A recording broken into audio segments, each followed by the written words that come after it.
In diesem Kapitel geht es um die Schwerpunkte solidarischen Wirtschaftens mit dem Blick zunächst auf die Haupthandlungsfelder und dann im zweiten Kapitel auf die Erscheinungsformen solidarischer Wirtschaftsformen.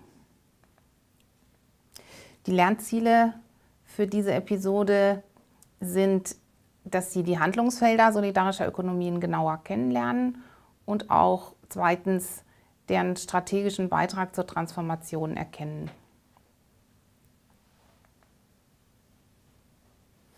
Wir hatten ja schon im vorhergehenden Kapitel das Thema Transformation. Ich hatte Ihnen die Studie vorgestellt vom Wissenschaftlichen Beirat der Bundesregierung. Und da diese Studie die Diskussion sehr stark beeinflusst, habe ich mich jetzt hier an den Feldern daran orientiert, an dem, was in der Studie sozusagen für wegweisend gehalten wird bei der Umsteuerung der Gesellschaft hin zu einer nachhaltigen Entwicklung.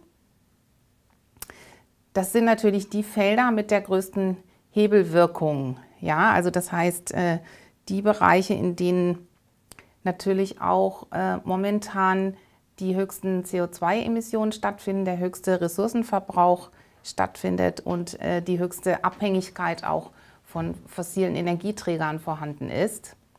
Denn es geht ja, wie genannt, um eine Dekarbonisierung der Wirtschaft, der gesamten Wirtschaft.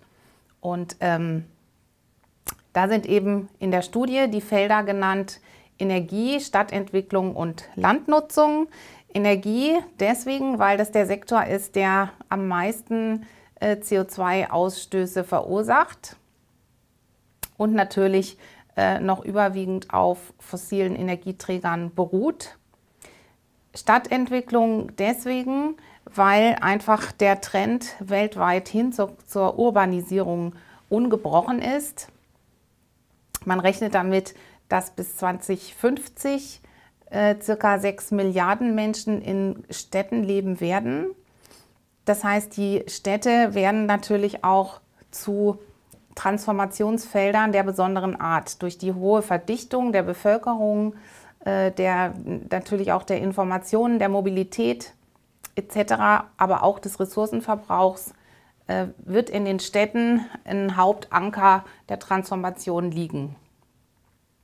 Landnutzung hatten wir auch schon drüber gesprochen. Damit ist natürlich auch die Landwirtschaft gemeint oder mit einbezogen, die Herstellung von Nahrungsmitteln weltweit, die natürlich auch sehr, sehr stark für Treibhausgasemissionen verantwortlich ist, sowohl dafür als auch für eine Nutzung einfach der Ressource Land mit den entsprechenden Folgen der Erosion etc. und der Zerstörung der Wälder beispielsweise als nochmal einem extra Thema. Ja, das sind wie gesagt die Felder, die von der Studie als zentral erachtet werden, als Schaltstellen sozusagen für den Beginn einer Transformation. Und wenn man sich jetzt anschaut, was hat die solidarische Ökonomie auf diesen Gebieten zu bieten, dann ist es eigentlich schon erstaunlich, dass es wirklich genau die Felder sind, in denen solidarisches Wirtschaften schon von seinem Ursprung her tätig ist. Ja? Also die Analysen, denke ich, der gesellschaftlichen Situation decken sich da sehr stark. Denn wir haben zwar zum einen momentan einen sehr starken Boom im Bereich beispielsweise der Energiegenossenschaften, komme ich später nochmal drauf zu sprechen.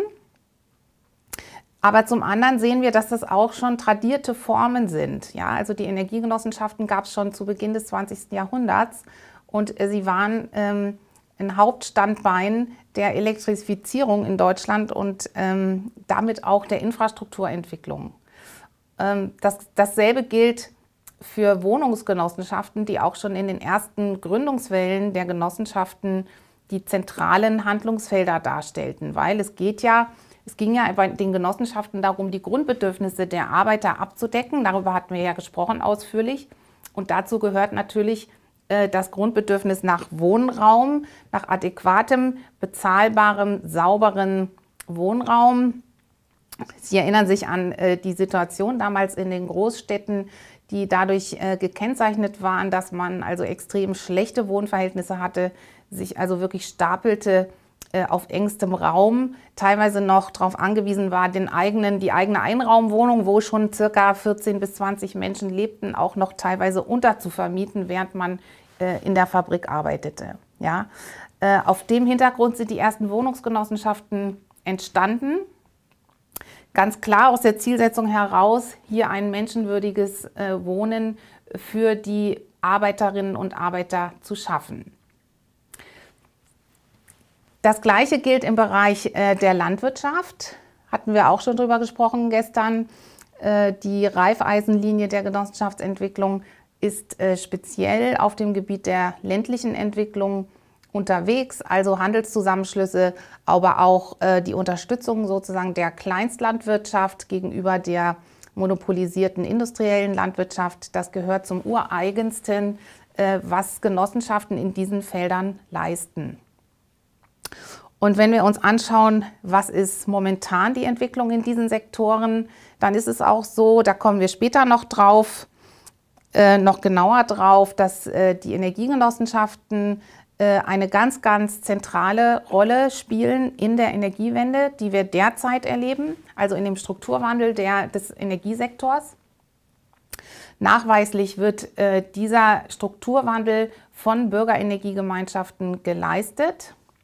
Das Gleiche ist im Bereich Verkehr, Mobilität zu erkennen. Also die zukünftigen Aktivitäten der Energiegenossenschaften werden sehr stark in dem Bereich Mobilität, Umstieg auf fossilfreie Energieträger, Elektromobilität etc. pp. Liegen, aber auch natürlich, und das ist ja auch die besondere Stärke der Genossenschaften, in dem Bereich der Nutzungskonzepte, sprich Sharing-Konzepte.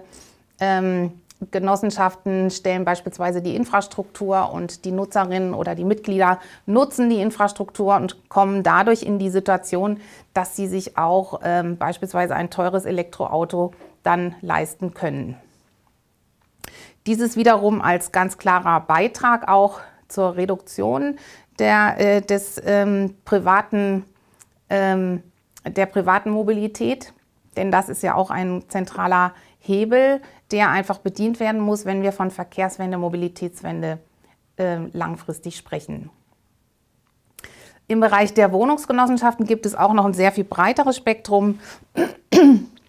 Es gibt nicht nur Wohnungsgenossenschaften im engeren Sinne, dass man gemeinschaftlich Häuser bewohnt, gemeinschaftlich erwirbt, diese beispielsweise saniert und dort dann sein lebenslanges Wohnrecht hat. Es geht da auch noch darüber hinaus, beispielsweise in dem Bereich von Ökosiedlungen, Ökodörfern, alternativen Siedlungen, Wagenplätzen und Ähnlichem.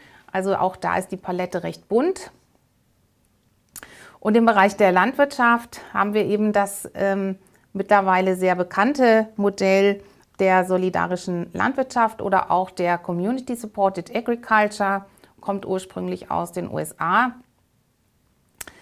Und ist von da auch rübergeschwappt, sage ich mal, hierzulande jetzt auch sehr stark im Wachsen. Also eine auf Erzeuger-Verbraucher-Basis gemeinsam gestemmte Landwirtschaft. Kommen wir auch später nochmal genauer drauf zu sprechen. Dann haben wir das Phänomen beispielsweise des Urban Gardening oder des Urban Farming, was aber auch gar nicht so neu ist, sondern was auch bei genauem Hinsehen bereits zu Beginn der Industrialisierung auch praktiziert wurde, das Urban Farming in den Großstädten, weil auch dort war ja von Anfang an die Frage relevant, wie kommen wir als städtische Bewohnerinnen sozusagen in den Genuss qualitativ hochwertiger Lebensmittel. Ich hatte ja gestern noch die Studie vom Wuppertal-Institut erwähnt, die sich auch mit Transformation beschäftigt, die große Transformation. Hier wird noch ein weiteres Feld als essentiell erachtet, nämlich die industrielle Wende, das heißt die Umstellung der Grundindustrie, der Grundstoffindustrie, was ja auch ein weites Feld ist. Ja, also da geht es um Stahlindustrie, beispielsweise um die Herstellung von Chemikalien, Aluminium, Papier, Metallen etc. pp. Und hier ist natürlich auch eine große Umstellung vonnöten.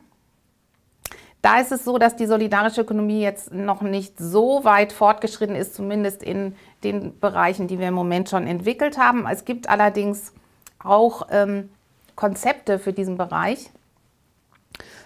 Allen voran natürlich das Konzept der Vermeidung, ja, also der Konsumvermeidung, was ja nicht wirklich ein Wirtschaftskonzept ist, weil es eigentlich die Vermeidung wirtschaftlicher Aktivität bedeutet.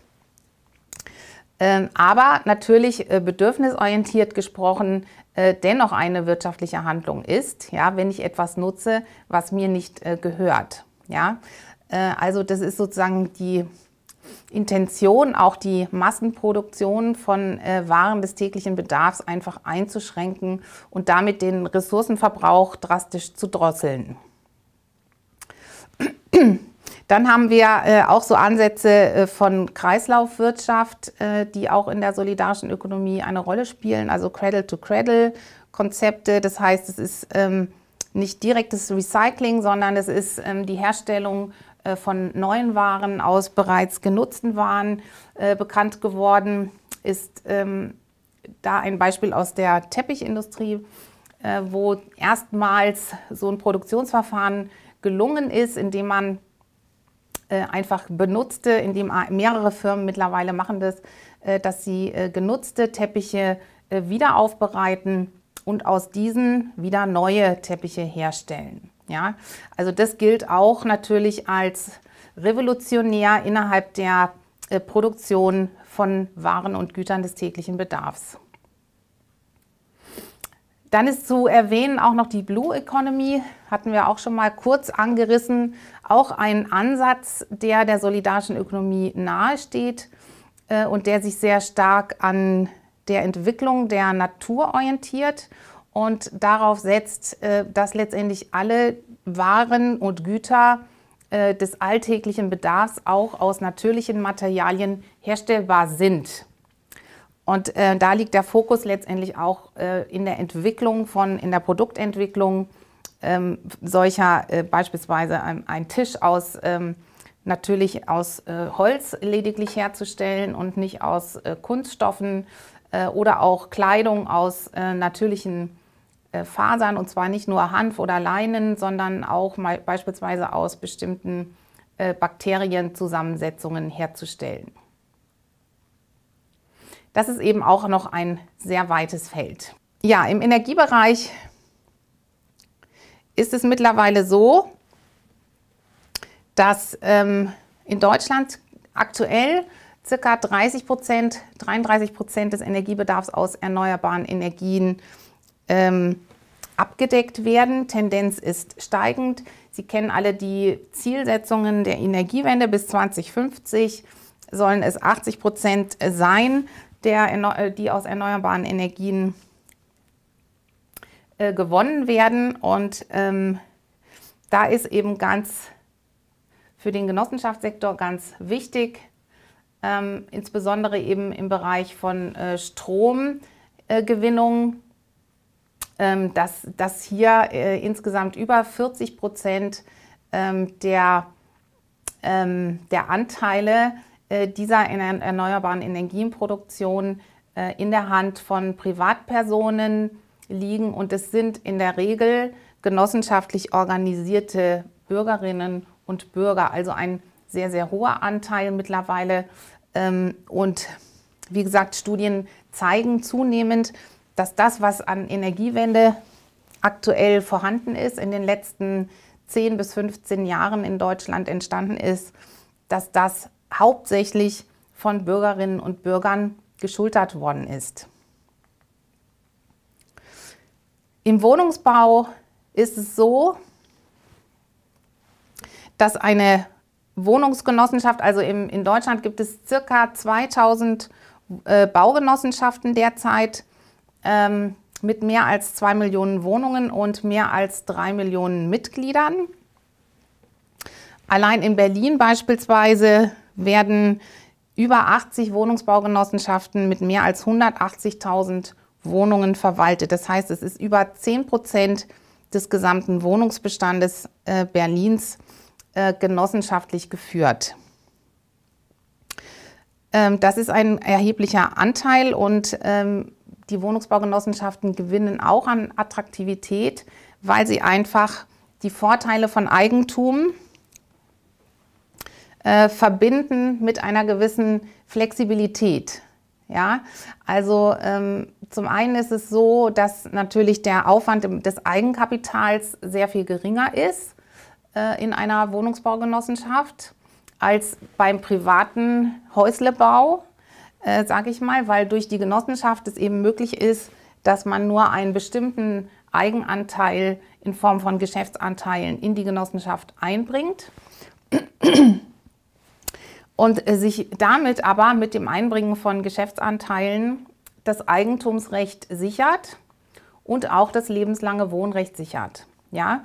Der Vorteil ist weiterhin, dass Genossenschaften eine Flexibilität in der Lebensführung ermöglichen. Das heißt, wenn in einer bestimmten Lebensphase, beispielsweise in der Familiengründungsphase, viel Wohnraum benötigt wird, dann ist es möglich, innerhalb einer Wohnungsbaugenossenschaft beispielsweise eine bestimmte Wohnung dann auszusuchen, die vom Platzbedarf her genau passend ist. Wenn sich aber die Lebenssituation ändert, ist es auch möglich, innerhalb dieser Wohnungsbaugenossenschaft eine andere Wohnform auszusuchen. Und das trifft natürlich auch ziemlich stark den Zahn der Zeit, der ja auch dadurch geprägt ist, dass sehr viel Wohneigentum im Moment beispielsweise auch entsteht, dass aber Menschen es häufig auch als Klotz am Bein empfinden, wenn sie beispielsweise älter werden, wenn sie andere Pläne haben, wenn sie einfach reisen wollen oder andere Dinge in ihrem Leben realisieren möchten. Und ich denke, das ist ein Grund, weswegen die Wohnungsbaugenossenschaften oder auch die Wohnprojekte von gemeinschaftlichem Wohnen, generationenübergreifendem Wohnen beispielsweise immer weiter auch Zuspruch finden. Und es ist auch so, dass es kommt auch noch ein finanzieller Aspekt hinzu, dass die Rendite, die erwirtschaftet wird in den Wohnungsbaugenossenschaften durch die Anlage und auch Wirtschaftsweise sozusagen mit dem erbrachten Eigenkapital, dass die sehr viel höher ist als das, was momentan auf Banken beispielsweise erzielbar ist. Also wir haben hier sozusagen ausgehend von der Ursprungsidee, einfach bezahlbaren Wohnraum zu schaffen für viele. Diese Idee wird immer noch realisiert mit Wohnungsbaugenossenschaften, hat sich aber auch zusätzlich noch ausdifferenziert auf bestimmte Bedürfnisse spezieller Bevölkerungsgruppen hin. Also weil es ist nicht jedermanns Sache, beispielsweise in einem gemeinschaftlichen Wohnprojekt zu leben, ist auch nicht jedermanns Sache, in einem Mehrgenerationen-Wohnprojekt zu leben. Wer das aber gerne möchte, kann das eben mit Hilfe von Wohnungsbaugenossenschaften umsetzen. Und die Erfahrungen sind überwiegend sehr, sehr gut. Ja, hinzuweisen ist hier in dem Zusammenhang, wenn man über Wohnungsbaugenossenschaften spricht, auch noch auf das Mietshäuser-Syndikat als einem originären, sage ich mal, Urgestein der solidarischen Ökonomie in Deutschland. Das ist ein Zusammenschluss von vielen Hausprojekten, mittlerweile 140 in Deutschland gesamt, die das geschafft haben aus der Erfahrung heraus, dass viele Wohnprojekte sich über die Jahre nicht unbedingt halten konnten, weil, wie ich das eben schon sagte, die Bedürfnisse der Bewohnerinnen und Bewohner sich veränderten beispielsweise, sodass die Perspektive ist immer auch gewesen von den Wohnprojekten, die Häuser sozusagen gerade in den Großstädten dem Kreislauf von Spekulationen zu entziehen. Und dieses Ziel hat sich nicht immer realisieren lassen aufgrund von Veränderungen, sodass dann lange darüber diskutiert wurde, wie kann man denn ein Haus beispielsweise, was jetzt mit sehr langen Kämpfen oder langen Auseinandersetzungen einmal in Selbstverwaltung überführt worden ist, wie kann man das denn auch in dieser Situation halten? Ja?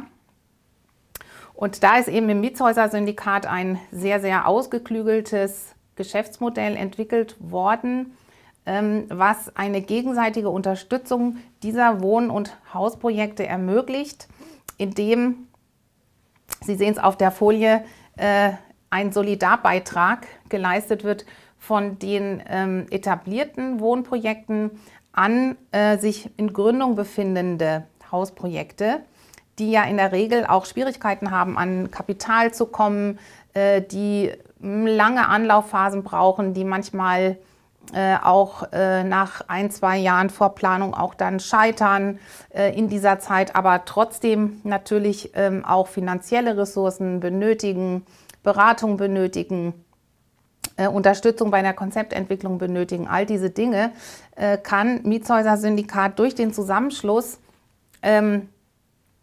dieser Hausprojekte in einer gemeinschaftlichen Organisation, in der alle irgendwie vertreten sind, also als Haus sozusagen, als juristische Person wiederum in einer gemeinsamen Gesellschaft vertreten sind. Dadurch kann es ermöglicht werden, dass über diesen Solidaritätsfonds einfach auch Gelder bereitstehen für die Projektentwicklungsphase und es kann vor allem garantiert werden, dass neue Initiativen Beratung erhalten und diese ist auch kostenlos. Ja, also und das ist auch ein Erfolgsmodell, weil darüber letztendlich dieser Schwung, der immer mit Gründungen auch verbunden ist, der sich dann aber häufig auch verliert, wenn die Menschen älter werden, wenn sie einfach gesettelt sind, wenn sie andere Themen haben, der sich dann verliert, was wiederum häufig dann zu Stagnation und Krisen führt, auch in den Projekten. Das kann einfach alles abgefedert werden durch diesen Solidaritätsfonds, durch die Möglichkeit, sich hier gegenseitig zu unterstützen. Und was auch noch besonders ist beim Mietshäuser-Syndikat, ist die Säule der Finanzierung über Direktkredite. Es gibt da das schöne Zitat, lieber 1000 Freundinnen als eine Bank im Nacken. Das heißt, die Finanzierung läuft sehr häufig über direkte Bürgschaften beispielsweise von Bekannten, von Freunden, aber auch über Direktkredite, über Nachrangdarlehen oder ähnliche Möglichkeiten, die sich auch im Genossenschaftskonstrukt auch ergeben. Und auch das wird so gut abgesichert in diesem Konstrukt, dass dort ein sehr hohes Vertrauen auch schon entstanden ist, von Investoren hier auch wirklich Projekte zu unterstützen. Weil, kommen wir auch später nochmal drauf, die solidarische Ökonomie hat eben leider nicht so eine zentrale Anlaufstelle irgendwo in Berlin oder sonst wo, wo man hingehen kann und sagen kann, ich möchte gerne was gründen und wie kann ich denn Unterstützung bekommen? Das gibt es nicht, leider. Und es ist natürlich auch eine Schwierigkeit, die mit der Diversität der Bewegung zusammenhängt, aber auch natürlich mit Machtverhältnissen, die gesellschaftlich vorhanden sind, wo einfach in bestimmten Förderrichtlinien beispielsweise oder Förderschienen gemeinschaftliche Unternehmungen beispielsweise auch überhaupt nicht berücksichtigt werden. Also so beispielsweise bei vielen KfW-Krediten, Gründungskrediten und so weiter, die werden die sind alle ausgerichtet an dem Einzelunternehmen beziehungsweise an den anderen Unternehmensformen, an den gängigen Unternehmensformen wie GmbH etc. Und weniger an Genossenschaften. Ja, zum Konzept der solidarischen Landwirtschaft. Vielleicht noch kurz die Erklärung, wie so etwas funktioniert. Es geht also darum, dass Verbraucher, also Konsumenten und Produzenten sich zusammenschließen zu einer Gemeinschaft. Das heißt, diejenigen, die landwirtschaftliche Produkte überwiegend natürlich aus biologischem Anbau beziehen wollen, verpflichten sich letztendlich auch genau in dem Betrieb ihre Produkte zu kaufen und geben auch dem Produzenten dadurch, dass sie sich eben zusammenschließen, eine Absatzsicherheit. Ja? Und das ist ein ganz entscheidender Pluspunkt für die Biolandwirte, weil sie einfach wissen, ich habe eine feste Menge von Kunden, auf die kann ich mich verlassen. Und ich kann genau mit dem Kapital, was mir über diese Kunden reinkommt in meinen Betrieb, mit dem kann ich auch arbeiten. Ja? Und mit dem kann ich kalkulieren. Und es gibt natürlich gerade für Biolandbetriebe eine starke Sicherheit, finanzielle Sicherheit und auch eine Freiheit, weniger beispielsweise jetzt in die Kundenakquise zu investieren oder in die Vermarktung, als vielmehr dann in Fragen der qualitativen Weiterentwicklung des eigenen Geschäftes. Es gibt verschiedene Typen der Beteiligung bei Solavi. Zum einen gibt es das Modell, dass Kooperationsverträge des Erzeugers mit jedem einzelnen Abnehmer abgeschlossen werden. Das wäre praktisch eine Fortführung, eine Weiterführung der Direktvermarktung, wie sie ja auch üblich ist. Dann gibt es das zweite Modell, wo es eine Abnehmerkooperation gibt. Also im engeren Sinn ist es dann die Solavi. Das heißt, die Abnehmer schließen sich zusammen, entweder als Verein oder als Genossenschaft. Ja? Also bilden selber auch ein Unternehmen. Und dieses Unternehmen wiederum schließt einen Kooperationsvertrag mit dem Erzeugerbetrieb ab und übernimmt auch die Verteilung der Produkte. Und dann gibt es drittens noch das Modell der direkten Unternehmensbeteiligung, also der Mitunternehmerschaft, in dem praktisch die Abnehmer sich direkt beteiligen können, gesellschaftsrechtlich beteiligen können an dem Erzeugerunternehmen. Das ist aber seltener der Fall. Also die klassische Solavi ist eigentlich eher das, was ich als zweites genannt habe, nämlich der Zusammenschluss der Abnehmer als eine juristische Person, die dann auch die Verträge sozusagen anstatt jedes Einzelnen aushandelt und auch tätig ist sozusagen für die Kooperation mit dem Erzeugerbetrieb. In den USA gibt es die Community Supported Agriculture circa schon seit der Mitte der 80er Jahre. Derzeit gibt es so ungefähr 1500 Gruppen dort in den USA. Ursprünglich kommt die ganze Idee aber aus Japan, ist dort in den 60er Jahren entstanden und ist, wie gesagt, jetzt hier auch hierzulande sehr, sehr stark schon auf dem Vormarsch. Und es gründen sich immer neue Betriebe und Unternehmen. Und es gibt auch mittlerweile beispielsweise Weiterbildungsangebote, wirklich ganz professionell ausgearbeitete Weiterbildungsangebote für Betriebe, die beispielsweise umstellen wollen auf Solavi. Es gibt dort also wirklich schon eine gewisse Professionalisierung in dem Sektor, den verschiedene Institutionen auch schon übernommen haben, beispielsweise kirchliche Bildungswerke oder auch NGOs. Und der Vorteil wird von relativ vielen Interessensgruppen sofort erkannt. Ein wichtiger Aspekt ist natürlich auch die Regionalisierung der Wirtschaftskreisläufe. Das heißt, durch so eine Erzeuger-Verbraucher-Gemeinschaft bleibt natürlich auch die Wertschöpfung in der Region. Und das ist ein ganz wichtiger Faktor. Meistens sind diese Betriebe oder oft sind diese Betriebe auch in strukturschwachen Gebieten angesiedelt. Und ein weiterer Aspekt ist natürlich auch das Ziel der Vergrößerung der Anbaufläche für Bio-Lebensmittel, also die ja schon sehr stark sich auf dem Vormarsch befinden. Also derzeit liegt die Anbaufläche bei 8,2%, was aber auch noch wenig genug ist. Und die Solar-Wie-Initiativen sind natürlich auch in dem Bereich sehr stark engagiert. Ja, ich hatte zuvor noch erwähnt, das Urban Gardening auch als ein Konzept, was die urbane Wende, Ernährungswende, Energiewende, Kooperationswende, wenn Sie so wollen, auch mit sich bringt.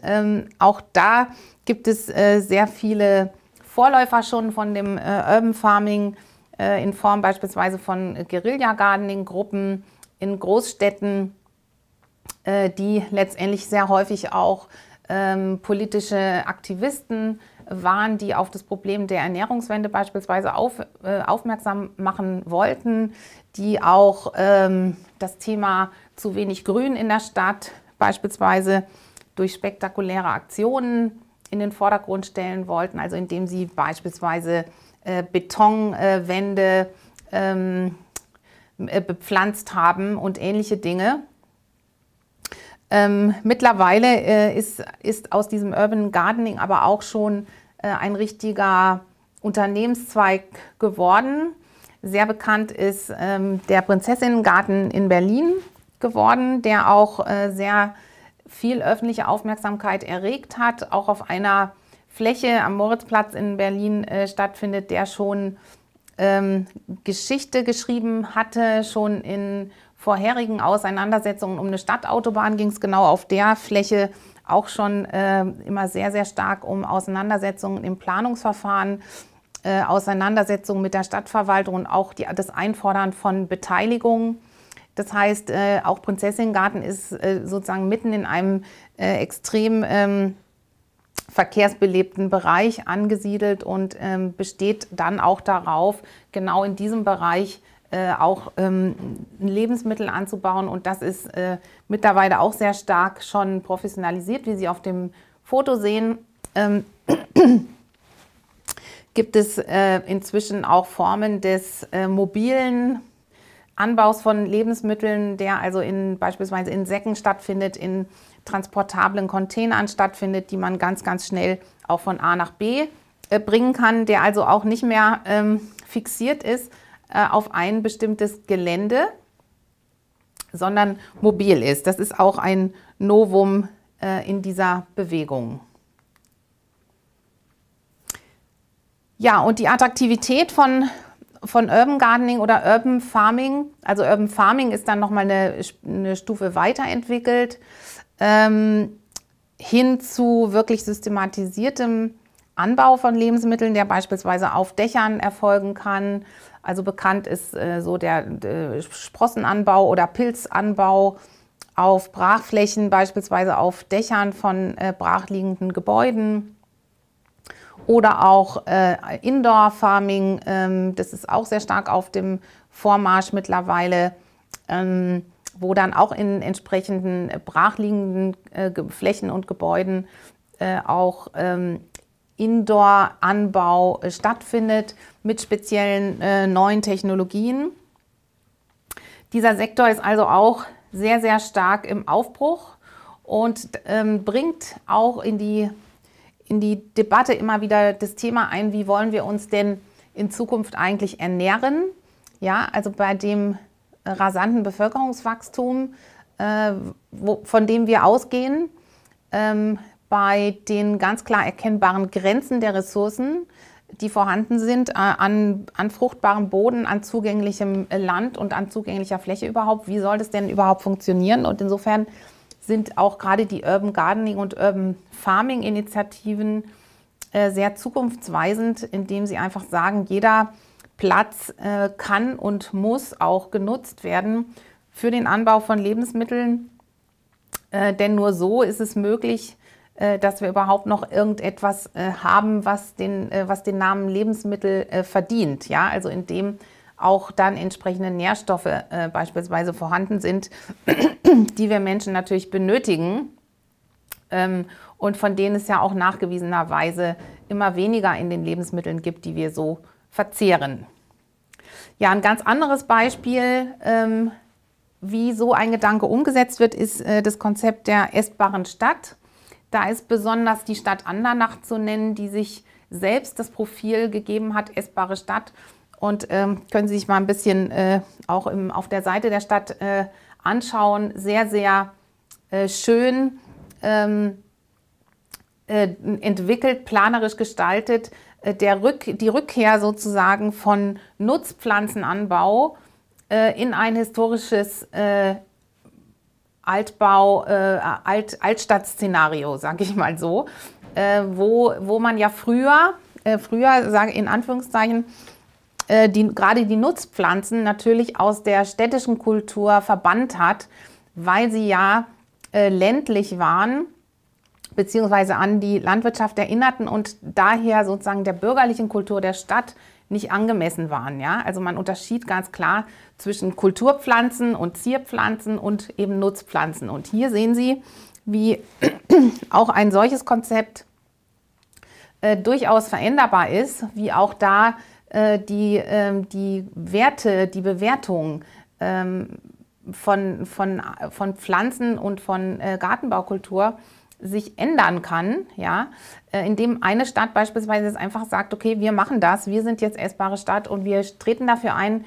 wir werben damit und siehe da, das Konzept ist sehr, sehr überzeugend und zieht sehr viele Menschen an, die sich dann eben auch anschauen, auf welchen kleinen Flächen kann ich denn beispielsweise noch Bohnen anbauen, kann ich Tomatenanbau anbauen, welche alten Sorten gibt es in der Region.